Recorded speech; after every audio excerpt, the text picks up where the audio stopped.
Hi everybody, it's time to settle in because we're about to have some fun with numbers. Today I'm going to talk to you about numerology, what it is, how you can work with it in your life, and we're even going to calculate some numbers. So I like to look at numerology and astrology kind of like cousins. They're similar but different. Well, astrology studies planets and movements of those planets and how they influence human lives. Numerology, on the other hand, studies numbers and their influence on human lives. So as you can see, similar yet slightly different. To get us started today, I'm going to go over just a few key numerology rules for you. So when you're adding your numbers, you want to ideally bring digits down to a single digit number. For example, let's say we're adding up essentially 1, 2, 3. So if you add up 1, 2, 3, you would get a 6. So that's an example of a number that's already reduced to one number. But what if you took 6 plus 6? When you add that out, it's 12. So then you would want to take the 1 plus a 2 and reduce it to a single digit.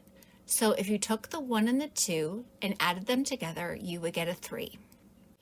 The only time that you don't want to reduce to a single number digit is if your math happens to add up to a master number. So what are the master numbers? Master numbers are 11, 22, and 33. So master number 11 is known to be an inspirational teacher. Master number 22 is known as the master builder. And the master number 33 is known as the master healer. So ideally, you don't want to reduce a master number, 11, 22, or 33. But if you happen to have a master number as your life path number, for example, and if you feel at any point that you can't kind of live up to this master number, then you could choose to reduce the master number down into a single digit number. For example, if you had a master number 11 as your life path, you could add the 11 together. So you would take 1 plus 1, and that would equal 2.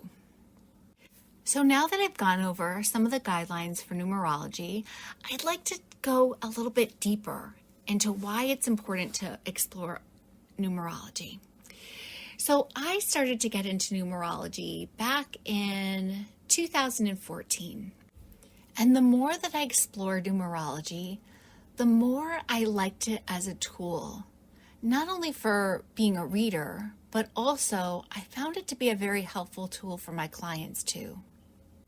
And as a reader, I found myself questioning, like, why doesn't Spirit give me the whole layout for somebody, like how somebody can go from step 1 to step 100. And essentially, I have found that sometimes it just doesn't work that way, because sometimes everybody's individual journey is just that. It's a journey. And sometimes the vital information that we learn along our path is so essential to our soul's growth. So sometimes it's not that it's not important information, but sometimes all the information just can't be had at once. So once I started using numerology as this tool for myself, and then I started to introduce the tool to my clients for them to be able to explore themselves, and then it kind of turns the clock, so to speak. It's like turn the knobs, turn the intricate workings of somebody's soul, and then allows them to think about things and then explore things about themselves. So I found it to be this helpful tool where Spirit could kind of work through the numerology and unlock somebody's soul, for that person to gain even deeper information about who they are and their soul.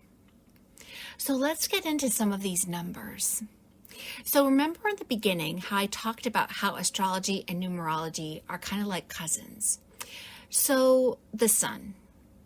One popular question may be, what's your sun sign? But in numerology, the question would be, what is your life path number? So the life path is very, very similar to the sun, because the sun in astrology, it essentially reveals your identity. And so does the life path number. The life path number is all about the inner workings of your soul. It's how you process information, as well as your strengths, weaknesses, talents, and ambitions. But a life path number does go very deep. It does. And I guarantee you, when you read your life path number, your life will make so much more sense than before you knew your life path number. That I can promise you. So how about we calculate our life path number? So to calculate a life path number, you want to take the month that you were born, plus the day that you were born, plus the year. So for example, let's say that somebody is born on June 6th, 1987. You would take the 6 plus 6 plus 1 plus 9 plus 8 plus 7. And when you add those up, that adds up to 37. So then you would take the 3 plus the 7, which would give you 10, and then you would take the 1 plus 0, and that would equal 1. So if somebody is born on June 6, 1987, then that person's life path number is 1. So a 1 life path is all about being a leader. A life path number 1, it likes to be in charge, and it usually likes to be the boss. A life path number 1 usually tends to be a unique individual that likes to walk the path less traveled. But let's say that somebody's life path number adds up to a 3. That person is very creative and also very inspiring to others around them. A life path number 3 would be a great life path number for somebody who's an actor, an artist, or somebody even who's an activist. And numerology, like I said, it's a cousin to astrology. So just how there are synastry charts in astrology that can help somebody look at the compatibility with another person, there are also ways to explore two people's compatibility using numbers. And if you happen to know your life path number already and the life path number of the person you're interested in, you can look up to see if your life path numbers are compatible with each other. And I do like to look at life path numbers when it comes to compatibility, but just like astrology, while it's important that two people's sun signs happen to be compatible with each other, there are lots of other planets that weave into somebody's compatibility with their partner. So I like to look at multiple numbers to form somebody's compatibility using numerology. So let's talk about what a universal year is. So the universal year, you would take essentially the year that it is currently, or whatever year that you want to calculate for. So for example, right now, it's the year 2022. So you would take 2 plus 0 plus 2 plus 2. Now that equals 6. So 2022 is a year 6. And a year 6 is all about relationships. Now, a year 6 can be about domestic bliss, family, friends, and enjoying relationships. You may even find yourself relocating into a new home during a year 6 too. Or you may find yourself having to take care of a family member during a year 6 too. So I like to look at the universal year as the opportunity to incorporate the vibration of the year into my everyday life.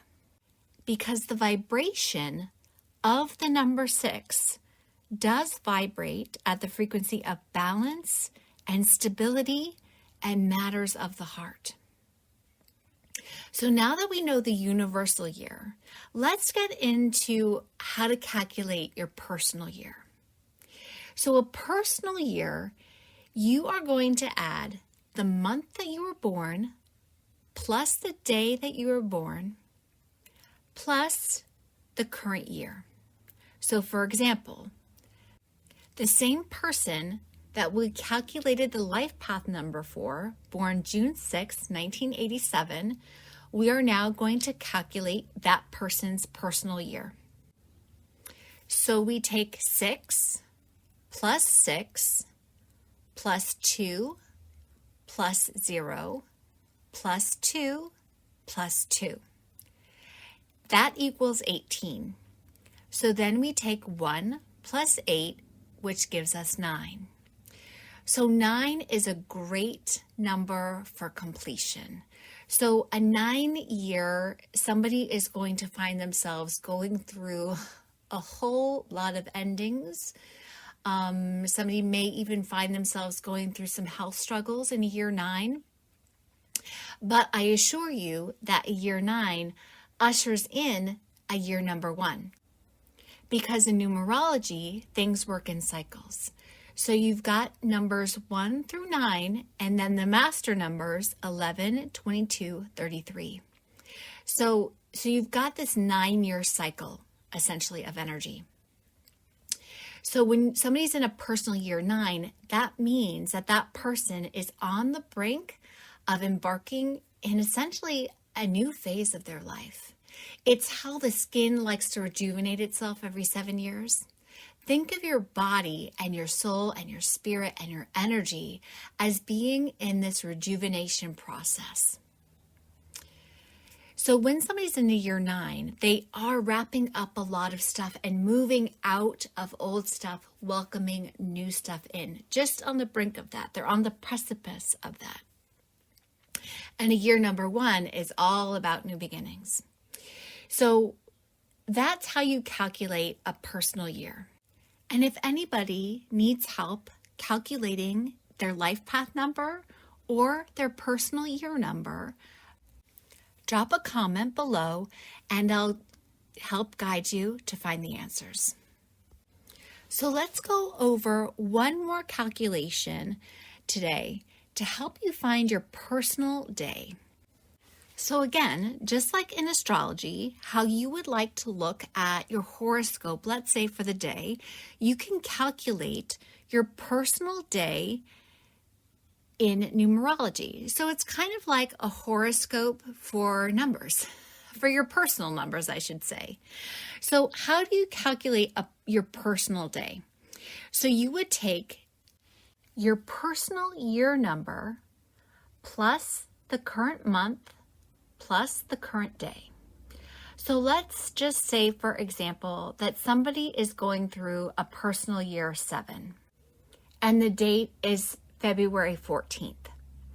So you would take 2 plus 1 plus 4 plus 7, which would give you 14. Then you would take 1 plus 4, which would make that day a personal day number 5. So as you can see, numbers can be a whole lot of fun. And I promise you, it's kind of like algebra. Once it kind of clicks in your mind, then it can really be just so much fun. I absolutely love helping clients who reach out and want me to calculate their business name as far as to see if it's going to be a good numerology number. So you can also calculate your phone number and see if that number resonates to where you'd like to be too. And just how in astrology, somebody may look to see if the alignment works for that day to launch a creative idea. Certainly, we can look at the numerology of that day too to see if that is going to be in alignment also. So there's lots of ways that we can explore numerology, and I hope that you guys have enjoyed what you've learned here today. Until next time, everybody.